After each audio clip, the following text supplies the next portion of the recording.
Guys, kuna watu wanapitia mazito. Kuna watu wanapitia makubwa. Kuna watu kuna mtu ametoka kunitafuta, amenisimulia stori yake, halafu anaomba ushauri. Nikasema hapana. Hii stori nitakuja niwasimulie, halafu kila mtu aweke ushauri wake kwenye comment. Kila mtu na jinsi ambavyo ana ushauri wake ili huyu mtu aweze kusaidika. Guys, kuna watu jamani wanapitia mambo makubwa. Sasa mimi huyu mtu sitamtaja jina wala mahali anapokaa, ila tusikilize stori halafu tumshauri kwa pamoja, maana jamani sisi ni familia. Kama wewe ndo kwa mara yako ya kwanza leo unakutana na hii video, hakikisha umesubscribe. Hapa chini kuna maandishi meupe yameandikwa subscribe. Ukiyabonyeza hayo tu unakuwa tayari umekwisha kusubscribe na unaungana kwenye familia hii jamani. Naenda haraka haraka ili tuweze kwenda direct kwenye story yetu. Huyo aliyenitafuta kunipa hii story ni dada. Na anasema miaka 8 iliyopita alikutana na huyu kaka.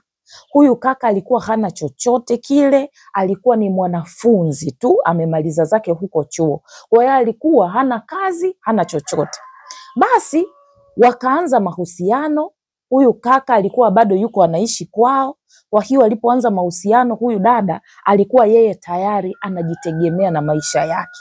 Kwa hiyo yule kaka ikabidi atoke kwao ili aanze maisha na huyu dada. Kwa hiyo yule kaka akahama kwenye nyumba yao, akahamia nyumbani kwa huyu dada. Walipohamia pale, huyu dada alikuwa ni mpambanaji sana. Akawa anafanya kazi zake, biashara, anafanya hii, anafanya ile. So unajua kuna ile ujaribu, unashindwa hiki, unashika hiki. Na huyu kaka naye alikuwa amesomea mambo ya ufundi. Alikuwa fundi umeme. Kwa hiyo akawa anafanya kazi ya ufundi umeme. Basi maisha yakawa yanaenda kwa namna hiyo. Mwisho wa siku huyu kaka akasema, naomba nikupeleke nyumbani kwetu waende wakakujue. Walikuwa wanaishi tu ile wanasema nini, sogea tukae. Walikuwa hawajachukua taratibu bado. Basi yule dada akakubali, akasema sawa, kama mwenzangu umeona hilo ni jambo jema, nipeleke tu, mimi sina neno. Basi akamchukua kweli, akampeleka nyumbani kwao. Na hapo nyumbani ambapo alikuwa anapaita kwao, sio nyumbani kwao kabisa kwamba kuna wazazi, kuna nini, hapana, ni kwa mjomba wake. Kwa hiyo akawa amempeleka kwenda kumtambulisha kwa mjomba wake. Basi alipomtambulisha pale wakashukuru, bwana tumemfahamu, sawa. Basi wakarudi wakaendelea na nini, na maisha yao. Kweli maisha yakawa yanaendelea. Hicho kipindi kilikuwa kigumu sana. Wao anavyosema alivumilia, wakawa wanapambana. Mwisho wa siku yeye akaanza sasa kupata kwenye biashara yake anapata wateja wa kutosha. Huyu naye kaka kwenye kazi yake hii ya ufundi umeme akaanza sasa kuitwa, anapewa deals kubwa zile.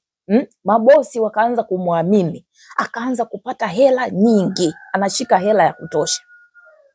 Basi huyu dada akabeba mimba ya mtoto wake wa kwanza. Alivyobeba ile mimba kweli akajifungua salama. Mtoto akawepo pale, mwanaume alikuwa tu yuko pale kwa ajili yake, anamhudumia vizuri na nini. Lakini kwenye simu yake akawa anaona mwanaume hataki aishike simu yake. Akiishika tu anaambia unashika ya nini? Sijui nini. Sasa yule dada akawa anajiuliza, mbona unakataza sana hiyo simu yako kwa sababu gani? Akapotezea tu, akaona kama yeye hataki bwana, basi akaambia basi kama na wewe hutaki nishike simu yako, basi na mimi usishike simu yangu. Akaambia sawa, haina shida. Haya. Basi yule dada maisha akaendelea, yeye hajui kitu chochote kile. Maisha akaendelea hivyo. Yule kaka akawa anachelewa kurudi nyumbani. Akimuuliza anamwambia, unajua leo nilikuwa nafanya kazi huko mbali. Kwa hiyo kutoka huko mpaka kufika huko lazima nichelewe. Yule dada akaona sawa, pengine labda anakuwa ameitwa kwenye kazi site na kuwepo mbali, kwa hiyo anachelewa kufanyaje jamani, kufika nyumbani. Kuna vitu ambavyo vinatokea kwenye mahusiano mtu unakuwa unavichukulia kawaida, akija tu akikwambia kwamba unajua ni hivi na hivi na hivi, na wewe unaona maybe unajua zile, unaona itakuwa ni sawa tu, unapotezea. Basi na yeye anasema ilikuwa ni hivyo kwake. Basi akawa anapotezea tu, anaona kawaida, maisha yakawa yanaendelea. Sasa kuna hiyo siku mwanaume ameacha simu pale, halafu akatoka akawa ameenda kufanyaje, kuoga. Yani inavyoonekana alivyokuwa ameacha ile simu pale, yule kaka alikuwa ndo ameweza kuitumia, afu akaiweka pale akajua itajifunga, alafu yeye akaiwahi. Alivyoiwahi akaingia akakuta message. Huyo kaka ana mwanamke ambaye amempangishia chumba, anamhudumia kwa kila kitu, anamtafuta, anamwambia gesi imeisha, anamwambia anahitaji hela, anamwambia sijui mara kuna hiki kuna kile. Yani inavyoonekana ni mtu wake, ni mwanamke wake, na yeye anamhudumia kwa kila kitu. Yule dada anakwambia alihisi kutetemeka, alihisi jasho linatoka, yani haelewi afanye kitu gani. Basi akili ilipomjia, akili kamjia ya kwamba kopi hiyo namba kwenye simu yako. Basi akaikopi ile namba chap kwenye simu yake, akachukua ile simu akairudisha, akaiweka pale pale. Mwanaume katoka kuoga, yakawa anamwangalia tu, ananiambia yani nilikuwa nasikia hasira, nasikia kutetemeka, natamani nimvai, nimnyonge, sijui amfanyaje, yani anasikia. Lakini akajikaza. Alipojikaza akasema sasa hapa nisimuulize huyu mwanaume, nimuulize huyu mwanamke, ili ajue ya kwamba je, huyu mwanamke anajua kwamba huyu ni mume wa mtu? Maana yawezekana hajui, na yeye labda kafatwa tu akaambiwa kwamba nakupenda na nini na nini hivi. Basi yule dada anasema akampigia simu yule dada, akaanza kumuuliza maswali. Wewe ni nani? Nimekuta namba yako na chati na mume wangu, unamwambia gesi imeisha, unamwambia hiki huna, hiki vile. Unajua kwamba huyu ni mume wa mtu? Mchepuko akaanza kumtukana, tukana, wakaanza kutukanana. Wewe kwenda huko, kama ni mume wako sijui nini, angekuacha wewe. Unajua tena maneno yale. Kumbe inavyoonekana yule dada anajua fika kabisa huyu ana mke, anajua vizuri tu. Na tena sio tu ana mke, yule dada alishakuaga na, yani yule dada alishasomaga na yule kaka, walimaliza wote chuo na walikuwa wanaishi mtaa mmoja, kwa hiyo wanajuana vizuri, yani miaka mingi tu ya kutosha. Kuna kipindi inavyoonekana walikuwa wameachana, huyu dada aliondoka, sijui huyu kaka ndo akawa amepata huyu mwanamke, akawa amemuoa, akawa anaishi wote. Kwa hiyo sasa alivyorudi, mahusiano akayarudisha, na mwanaume akawa muwazi, akamwambia ila nina mwanamke sasa hivi, na akamwambia haina shida, wenyewe waendelee na nini na mahusiano yao. Oh my goodness. Basi jamani, huyu dada anasema alioga matusi kwa mchepuko. Sasa huyu mchepuko alimtukana, na ikabidi aanze kumtukana, wakatukanana vibaya mno. Huyu dada sasa akaona katika hili, kwa sababu tayari nimesha tukanana na huyu, ngoja nimwambie huyu mwanaume sasa ili ajue. Akamwambia mwanaume, nilishaona namba unachati nayo, anakuambia gesi imeisha, naona meseji zenu zote mlizokuwa mnachati, sijui kodi ya nyumba, sijui nini, kila kitu mimi najua kuhusu wewe na huyo mwanamke uliye naye. Mwanaume akamwambia, wewe ulikuwa unatafuta nini kwenye simu yangu mpaka ukaenda kukuta hayo? Ulikuwa unatafuta nini? Si ndio maana nakwambiaga usishike simu yangu. Yule dada anakwambia alibaki anamwangalia, haamini anachojibiwa na huyu mwanaume.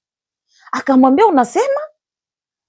Yani unaniambia nisishike simu yako na mambo unayoyafanya ninakuambia ndo hayo majibu unayonijibu? Akamwambia, ndio maana nikwambia usishike. Yule dada akanyamaza, anakwambia alikuwa anatetemeka hivi. Yani anatamani amshike, amchane. Basi Alipojibiwa hivyo, yule dada alipata hasira, akanyamaza zake kimya. Aliponyamaza kimya, kesho yake anapigiwa simu, anaitwa polisi. Dada akatoka akaenda, anafika pale akashikwa, akawekwa mahabusu. Alipowekwa pale, baadaye anakuja kuambiwa, wewe umetukana mtu, ndo kosa lako. Kumbe yule mchepuko wa mume wake alipomtukana akamaliza, wakatukanana wakamaliza, yeye akaenda kushtaki ya kwamba ametukanwa na huyu mke. Dada akawekwa ndani, alikuwa na mtoto. Dada akawekwa ndani, hapo alikuwa na mtoto tena wa pili ambaye alikuwa amezaa, alikuwa mdogo, akawekwa ndani. Basi sasa siku na ile kupigia simu, basi hata ndugu zako nini waje wakusaidie. Akampigia simu nani? Mume wake. Anampigia simu mume wake. Mume wake anamwambieje? Wewe kwa nini ulikuwa unatukana watu? Unatukana tu watu hovyo, hata uwajui. Haya sasa, pambana na hali yako. Anakwambia yuko ndani, kawekwa hapo mahabusu. Mwanaume ndo anamjibu hivyo, pambana na hali yako. Ikabidi atafute ndugu zake ndo anamsaidia. Sasa dada ndo kutoka, amekaa huko ndani karibu siku nzima na mtoto mdogo. Baadaye ndo anakuja anatoka, alipotoka anarudi nyumbani. Amerudi nyumbani pale, anamuuliza haya ni mambo gani ambayo mimi unanifanyia? Ni majibu gani ambayo unanijibu mimi? Anaambia, ulitaka nikujibu nini? Nilikutuma wewe utafute watu uanze kuwatukana. Unawajua hawa watu ni wakina nani? Kwa nini watukane watu? Akaambia, mimi sijamtukana, nilikuwa tu namuuliza, yeye ndo alianza kunitukana na mimi nikapata hasira, ndo maana nikafanyaje? Nikamtukana. Akaambia, utajua mwenyewe. Si ni wewe ndo umeanza kutafuta watu, ni wewe ndo umeanza kutukana watu. Haya, utapambana na nini? Na hali yako. Mwanaume. Dada yule akanyamaza. Akamwambia, lakini hii tabia, kama una mwanamke huko, ninaomba huyo mwanamke uachane naye. Kama hutaki kuachana na mimi, achana na huyo mwanamke wako. Maana kama ukiendelea naye, mimi nitaachana na wewe. Utafata maisha yako, nitafata maisha yangu. Huyo ndo dada kitu alichomwambia huyo mume wake. Basi maisha yakaendelea. Anasema walikuwepo kwenye nyumba ambayo walikuwa wamepanga hicho kipindi chote. Huyu dada ni mpambanaji sana, na alikuwa kumbuka ana biashara. Hapo wakati ana huyu mtoto mdogo mwingine wa pili, ikabidi atafute mfanyakazi, yakaendelea na biashara. Akawa amenunua kiwanja mwenyewe kama yeye yani mwanamke. Akawa amenunua kiwanja. Mwanaume tena hawezi akakaa naye akamwambia chochote kuhusu maendeleo. Yuko bize tu, yuko juu tu. Yani hawezi akakaa hata wakaongea chochote cha malengo wala mipango ya maisha. Basi yule dada ikabidi ainue kachumba kwenye kiwanja ambacho alikuwa amenunua. Alipoinua kachumba, akamwambia tuhame hapa, tuhamie huko, ilikuwa pembeni kidogo. Mwanaume akawa anakataa. Anamwambia, hapana, mimi siwezi kuhamia huko, mimi nitakaa hapa. Basi akamvizia hayupo, ipo kazini, akabeba vitu vyote akahamisha kwenye hiyo sehemu huko ambapo alikuwa amenunua kale kakiwanja. Akaenda kule. Mwanaume anafika pale anakuta yeye kashahama. Ikabidi ampigie simu akamwambia, njoo huku kwenye kiwanja huku, mimi nimeshaleta vitu. Mwanaume ndo kwenda nakwambia amewaka na nalalamika. Kwa nini hujaniambia? Nilikwambia mimi sitaki kukaa huku, wewe unanilazimisha. Unakuja huku sijui nini. Mwanaume kawaka, kalalamika vibaya. Lakini yule dada akanyamaza, akasema hata akilalamika, lakini atalalamika atafanyaje? Atanyamaza, maisha yataendelea. Basi dada watu wakawa wanapambana. Hivyo akimpa hela 100, 200, anabana, anaongeza kachumba kingine, Umeona? Hapo maisha yakawa yanaenda. Lakini mwanaume yule sio mwanaume wa kukaa kuwaza maendeleo, kuwaza kwamba hapa tufanye hiki wala tufanye kile. Kumbe hicho kipindi chote huyu mwanamke hajui kwamba huyu mwanaume bado yeye anaendelea na nani? Na mchepuko wake. Ye bila kujua.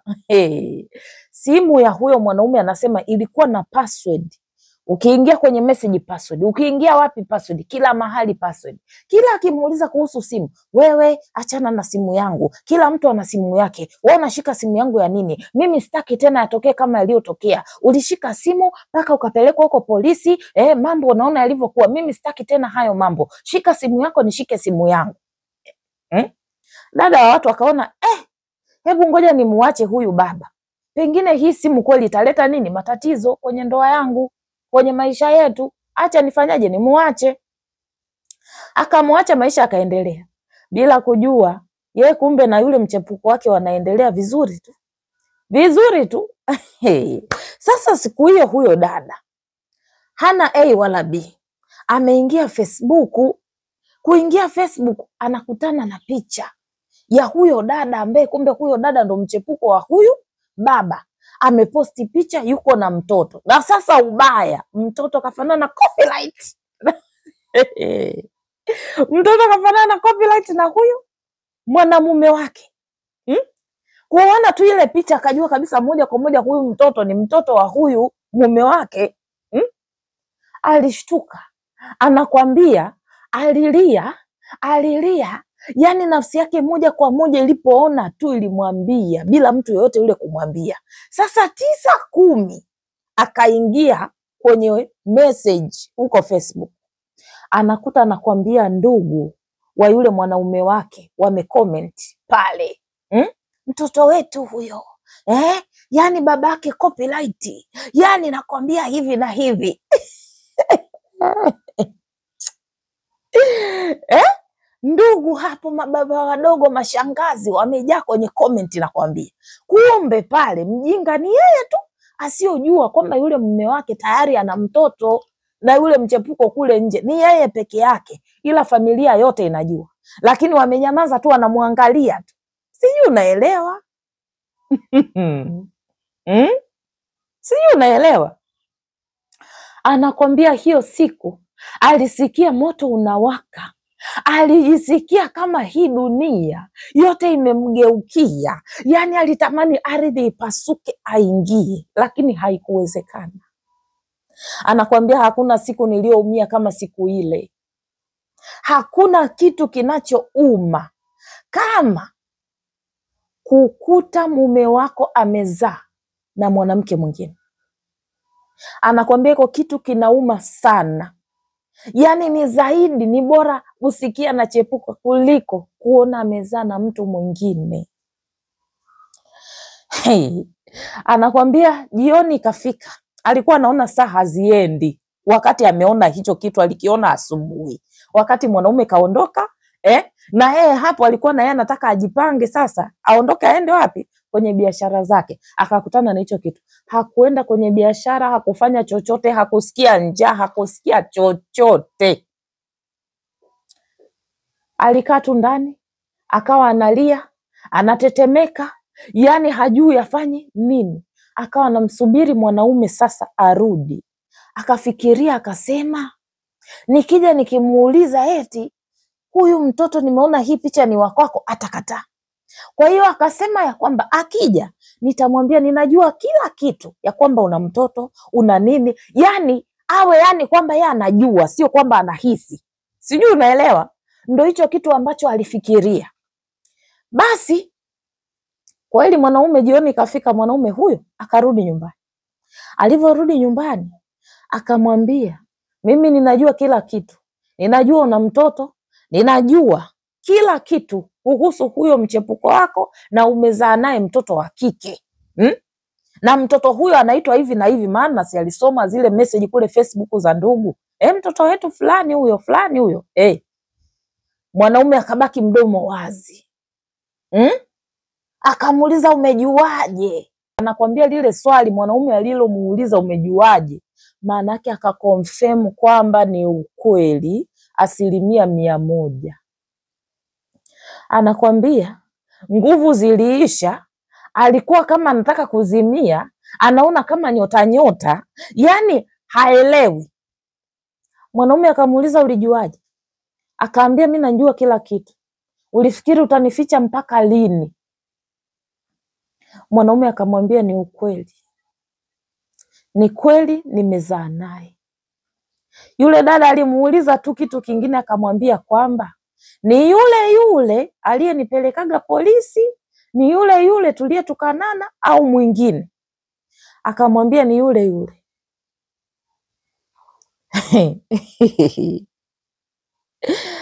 Dada alipiga kelele kama mwehu, alilia, akamwambia wewe baba, kwa nini unanifanyia hivi? Nimekuvumilia na mangapi? Tumetoka wapi mpaka hapa tulipofika? Wewe ni wakuja kunifanyia mimi mambo kama haya? Wewe wakuja kunifanyia mambo kama haya kweli? Mbona huna huruma wewe baba? Anakwambia aliongea maneno yote, alimaliza. Yule mwanamke akamuuliza, sawa, umeshazaa na huyo mwanamke, una mpango gani sasa? Akamwambia nitakuwa na mpango gani? Mtoto tayari ndo yuko pale. Kwa hiyo mtoto nimpeleke wapi? Nimtupe? Nimkatae? Au nimfanyaje? Ndo tayari mtoto yuko pale, damu yangu iko pale. Akaambia ndo hivyo yani. Mwanamke akamwambia sawa, basi kama una mtoto na una familia nyingine huko, kwa sababu hapa tayari ndani, kumbuka kuna watoto hawa wawili. Akamwambia basi kama una mtoto huko, maana huyu mwanamke tangia kipindi hicho ulikuwepo naye hapo, anakwambia ni miaka karibu sijui 3-4. Kumbe huyu baba hakumuacha yule mchepuko, yeye alikuwa anaendelea naye tu. Jamani, mtanisamee, mimi naisimulia tu hivyo ambavyo mimi nimeielewa. Miaka hapo 3 sijui 4, yule baba hakumwacha yule mchepuko, walikuwa tu wanaendelea naye. Kumbe yeye alikuwa anafikiri labda wameachana, huyu baba amemwacha yule, amejirekebisha nini, maisha yaendelee. Kumbe anaendelea naye. Akamwambia sasa, wewe tayari una familia nyingine, naomba tu uondoke uende huko kwa huyo ambaye umemwona yeye bora, kwa sababu ungeniona mimi bora na familia hii tuliyotengeneza, ungemuacha tangia kipindi hicho ambacho hamna hata mtoto, lakini ukaendelea naye kwenye mahusiano mpaka imefika hatua umezaa naye. Maana yake wewe sio kwamba eti ni bahati mbaya, haya ni makusudi kabisa ambayo umefanyaje, umeyafanya. Ninaomba uende huko mkaendelee na maisha yenu na huyo mwanamke wako. Kila akimwambia mwanaume hataki kufanya nini, hataki kuondoka. Akawa anaambia unang'ang'ania nini? Nyumba yenyewe hiyo, kiwanja chenyewe hapo alinunua mwenyewe, nyumba yenyewe anaijenga mwenyewe, anabanabana hela zake mwanaume. Yani amekuwa ye haeleweki, anaacha hela ya kula tu mezani, mambo mengine sijui ya maendeleo hana huo muda, ni hela tu ya watoto kula basi. Akamwambia sasa toka enda. Mwanaume hataki, anang'ang'ania pale kwenye ile nyumba. Maana hapo anaposema yeye huyu dada tayari nyumba imeshakuwa kubwa kabisa, kaiongeza kubwa tu hadi ameweka na vyumba vingine vya nje vya wapangaji hapo, anapata kodi 100-200. Lakini yote hiyo ni nguvu yake mwenyewe, sio nguvu ya mwanaume. Mwanaume tena hana mpango wa familia wala wa maendeleo. Yana mwanamke huko mwingine na familia nyingine, kumbe huko. Ndio maana huku hawezi kupanga maendeleo, kwa sababu ana familia tayari 2. Hela inabidi apeleke kule, alete na huku. Sasa saa ngapi watapanga kutengeneza maendeleo na huyu mke wake? Inakuwa ni nini? Ni ngumu. Basi nakwambia anasema yule dada kumwambia aondoke anakataa, akimwambia toka anakataa, yuko tu. Ikabidi ahame yeye chumba, ahamie kwenye chumba kingine. Akawa analala kwenye chumba chake na yeye analala kwenye chumba chake, kwa sababu amekataa kuhama na anajua kabisa huyu mtu ana nini, ana familia. Na huyu mwanaume akawa anamuomba msamaha, nisamee mke wangu, unajua mimi sasa hivi nimeshabadilika, kusema ukweli mimi tena siendelei naye nini na nini, najua tena. Anamwambia hivyo ili ajue amebadilika, warudishe nini, mahusiano kama yalivyokuwa mwanzo. Basi yule dada akawa anahisi pengine atakuwa kweli amebadilika. Unajua na sisi wanawake tuna mioyo ya huruma. Jamani, mioyo ya huruma wanawake inatuponza. Huo ni ukweli, inatuponza. mioyo yetu ya huruma. Basi akajua labda kabadilika kweli, kasema mimi yule simtaki, unajua tu imetokea ndo hivyo nimezaa naye, mtoto tu mimi ndo nitakaye mtunza, lakini sio kwamba mimi eti namhitaji kuendelea naye kwenye mahusiano. Basi akampigia simu mama yake, mwanaume huyo, kwao ni huko mbali huko mpakani huko, sitapataja ni wapi, kwao ni mpakani huko. Akawa amempigia simu mama yake, alivyompigia simu mama yake akaambia nataka familia yangu ije nyumbani huko, wapajue nyumbani watoto wangu hawa. Watoto hawa wote walivyokuwa wanazaliwa mama yake mwanaume ndo alikuwa anakuja kuwaona kwa sababu kwao ni mbali huko mpakani. Basi ikabidi dada ajifungashe safari. Mwanaume kashamuomba msamaha, akamwambia mimi nakupenda wewe tu, nenda nyumbani kule kwa mama, nenda kapaone nyumbani kwetu, wapeleke watoto wangu na nini. Dada akajua mwanaume kafanyaje, kabadilika.